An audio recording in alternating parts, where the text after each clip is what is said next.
গরম আর অস্বস্তিকর এক মধ্যরাতে মেয়েটা একা চলে এলো সুইমিং পুলের ধারে। জল ছুতেই ঠান্ডা পানির ছোঁয়ায় তার সব ক্লান্তি মিলিয়ে গেল। মেয়েটার শরীরী ভঙ্গি যেন একেবারে জলপরী। চাঁদের আলোয় তার ছায়া আরও মোহময় হয়ে উঠছিল। কিন্তু ঠিক তখনই হঠাৎ করে পুলের পাশে একটা নগ্ন শরীরী অবয়ব দাঁড়িয়ে গেল। মেয়েটা চমকে উঠল। চোখ মেলতেই সে দেখল এ যে তার পালক বাবা। ভয় আর অস্বস্তিতে মেয়েটা তড়িঘড়ি করে পানি থেকে বেরিয়ে এলো। বাবার চোখে অদ্ভুত এক লালসার দৃষ্টি। মেয়েটা বুক চেপে নিজেকে ঢেকে নিল, কিন্তু পালক বাবা যেন কিছু হয়নি, বরং হাত বাড়িয়ে দিল একটা তোয়ালে। বলল, সাবধানে থেকো, ঠান্ডা লেগে যাবে।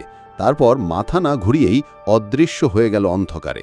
মেয়েটা স্বস্তি পেলেও ভেতরে ভেতরে জন্ম নিল অজানা ভয়, কারণ সেই রাত থেকেই তার মনে হতে লাগলো কেউ যেন আড়াল থেকে তাকিয়ে আছে।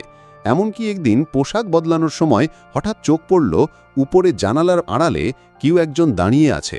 মেয়েটা বুঝল আসল বিপদ এখনো শুরুই হয়নি, কারণ এরপর থেকে পালক বাবা প্রায়ই গোপনে তার কাছে আসতে লাগল, আর প্রতিবার তার ঠোঁটে ফুটে উঠত এক শয়তানি হাসি।